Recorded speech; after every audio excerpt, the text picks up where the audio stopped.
जी बिस्मिल्लाहिर्रहमानिर्रहीम अस्सलाम वालेकुम नाज़रीन। ਤੁਸੀਂ ਵੇਖਦੇ ਪਏ ਜਨਾਬ ਯੂਨਾਈਟਿਡ ਪਾਕਿਸਤਾਨ ਟੀਵੀ ਤੇ ਕੀ ਹਾਲ ਚਾਲ ਹੈ ਸਾਰਿਆਂ ਦੋਸਤਾਂ ਦਾ। ਉਮੀਦ ਕਰਦਾ ਖੈਰੋਫੀਅਤ ਨਾਲ ਹੋਵੋਗੇ ਤੇ ਦੁਆਗੋ ਅੱਲਾਹ ਤਾਲਾ ਅੱਗੇ ਕਿ ਇਸੇ ਤਰ੍ਹਾਂ ਹੀ ਅੱਲਾਹ ਤਾਲਾ ਤੁਹਾਨੂੰ ਹਮੇਸ਼ਾ ਖੁਸ਼ਬਾਸ਼ ਖੁਸ਼ਖੁਰਮ ਰੱਖੇ ਜੀ। ਤੇ ਬਹੁਤ ਸ਼ੁਕਰੀਆ ਜਨਾਬ ਤੁਹਾਡੀ ਮੁਹੱਬਤਾਂ ਦਾ। ਤੇ ਅੱਜ ਜਨਾਬ ਯੂਨਾਈਟਿਡ ਪਾਕਿਸਤਾਨ ਟੀਵੀ ਦੀ ਟੀਮ ਫਿਰ ਤੁਹਾਡੇ ਵਾਸਤੇ ਇੱਕ ਨਵੀਂ ਤੇ ਇੰਤਹਾਈ ਸ਼ਾਨਦਾਰ ब्यूटीफुल वीडियो लैके हाज़र होइए।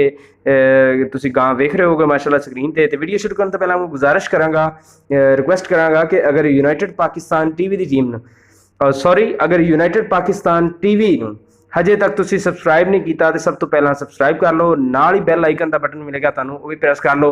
मकसद ये कि हर नवीं तो नवीं ते लेटेस्ट वीडियो सब तो पहला दोस्तों भरावां कोल पहुँचती रहे। तो बैल आइकन का बटन लाजमी प्रेस करिया करो ताकि नोटिफिकेशन तुहाडे कोल बर वक्त पहुँचता रहे। तो तुसी वेख सकते हो माशाल्लाह बहुत ही खूबसूरत और प्यारी गां अज दी यूनाइटेड पाकिस्तान टीवी की जीनत बनने वाली। तो जनाब वीडियो नू लाइक भी करना है, शेयर भी करना है, तो कमेंट करके भी दसना है, अपनी राय का इज़हार साडे नाल जरूर करना है, जरूर आगाह करा करो अपनी डिमांड जो भी मतलब कि सूरत हाल है, जो भी तुसी मतलब कि ख्वाहिश रखते हो या जिस तरह भी है साडे नाल जरूर जनाब रबता किया करो, कमेंट बॉक्स जरूर अटैच होया करो। तो देख सकते हो माशाल्लाह चोलिस्तानी फ्रिजन का क्रॉस बहुत ही खूबसूरत, होर भी माशाल्लाह खड़ियां हुई ने फ्रिजन, लेकिन जी मैं तुहानू यह गां विखा रहा जनाब चोलिस्तानी फ्रिजन का क्रॉस है। ठीक है, मूँह चों फुल जवान है। ठीक है, बाकी तुसीं वेख रहे हो माशाल्लाह सोहना हवाना, चंगा थब्बियां का हवाना, मुठ मुठ का थण जनाब, तीसरा दिन सूई नूं। ते बाकी तुसीं जनाब स्क्रीन ते वेख ही रहे हो, बहुत ही प्यारी और खूबसूरत गाय माशाल्लाह। तो सोहना वाना सू माशाल्लाह इको जिहा थन लगा थले वेख सकते हो, बहुत ही प्यारी और खूबसूरत जनाब अज दी यूनाइटेड पाकिस्तान टीवी की जीनत बनने वाली गां तुसी जनाब स्क्रीन ते वेख रहे हो। तो जिस तरह के मैं पहला भी अर्ज कर चुकिया कि चोलिस्तानी ते फ्रिजन का क्रॉस है, मूँह च फुल जवान है, 3 दिन हो गए ने जनाब इनू सूई नू। ठीक है, थले इसदे वच्छी है, बहुत ही प्यारी और खूबसूरत वच्छी है थले इसदे जनाब। ठीक है, तो बाकी तुसी वेख सकते हो माशाल्लाह सोहना वाना सू, कद काठ भी चंगा सू, प्रिंटेड गां माशाल्लाह। है तुहानू मैं वाना एक विखा रहा, सोहना इको जिहा थन लगा सू माशाल्लाह, कोई किसी किस्म का फर्क नहीं। तो इहो जिहियां चीज़ां तुहानू यूनाइटेड पाकिस्तान टीवी के ही प्लेटफॉर्म तो मैसर हुंदियां ने ते इंशाअल्लाह ताला हुंदियां रहणगियां। तो जिस तरह के तुसी वेख रहे हो बहुत ही प्यारी और खूबसूरत गां माशाल्लाह अज दी यूनाइटेड पाकिस्तान टीवी की जीनत बनने वाली गां। तो डिटेल में जनाब एक फिर मैंशन करता जावां ताकि वीडियो लंबी ना हो, तुहाडा भी टाइम ना जाया हो। ये चोलिस्तानी फ्रिजन का क्रॉस है जनाब, यह जी गां तुसीं वेख रहे हो।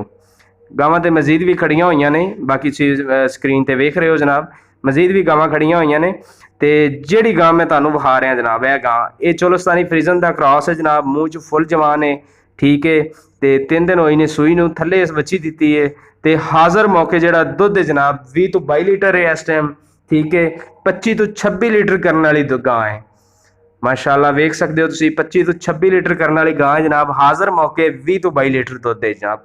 ठीक है जी, तो बाकी गां तुसीं वेख रहे हो तुहाडे सामने जनाब, कोई किसी किस्म का ओला नहीं, स्क्रीन ते सारियां चीज़ां ते तुसीं वेख रहे हो, मेरे मजीद दसन की लोड़ तो कोई नहीं।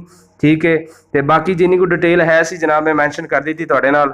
ठीक है, मजीद तुसीं स्क्रीन ते वेख रहे हो माशाल्लाह बहुत ही प्यारी और खूबसूरत गां, तो बड़ा ही प्यारा सोहना हवाना तुसीं वेख रहे हो थब्बियां दा, ते सोहना थन लगा मुठ मुठ का जनाब। एक बार फिर थन विखाने जनाब, तुहानू वेख सकते हो माशाल्लाह बहुत ही प्यारी और खूबसूरत गां माशाल्लाह अज दी यूनाइटेड पाकिस्तान टीवी की जीनत बनने वाली गां। ठीक है जी, तो गल करते हैं जी यदी डिमांड की। डिमांड मालक यदी कर रहे हैं जी 2,80,000 रुपए माकूल जी डिमांड कर रहे हैं जनाब। जिस तरह के तुसीं वेख रहे हो बहुत ही माकूल जी डिमांड कर रहे हैं 2,80,000 रुपए। ठीक है, 3 दिन होए ने सूई नूं जनाब, चोलिस्तानी फ्रिजन का क्रॉस है। ठीक है, बाकी तुसीं स्क्रीन ते सारियां चीज़ां जनाब वेख रहे हो। ठीक है जी, तो जिस तरह के मैं तुहानू एक बार फिर विखा दें जनाब, बाकी सॉरी मैंशन नहीं किया, तीसरा सूबा सूई हुई है। ठीक है, तो बाकी सारियां चीज़ां मैं मैंशन कर दित्तियां ने। मजीद तुहाडी फीडबैक का सानू जरूर इंतजार रहेगा, वीडियो नू लाइक भी करना है, शेयर भी करना है, तो कमेंट करके भी दसना है कि तुहानू वीडियो किदां दी लगी। ठीक है जी, तो यूनाइटेड पाकिस्तान टीवी की टीम नू तुहाडे फीडबैक का जरूर इंतजार रहेगा, कमेंट करके जरूर अपनी राय दा इज़हार तो आगाह करना सानू। तो अज की वीडियो किदां दी लगी यूनाइटेड पाकिस्तान टीवी की टीम नू जरूर दसना। नैक्सट वीडियो के नाल दिओ यूनाइटेड पाकिस्तान टीवी की टीम नू इजाज़त, मिलते हैं अगली वीडियो के नाल। अल्लाह हाफिज़, अल्लाह निगहबान।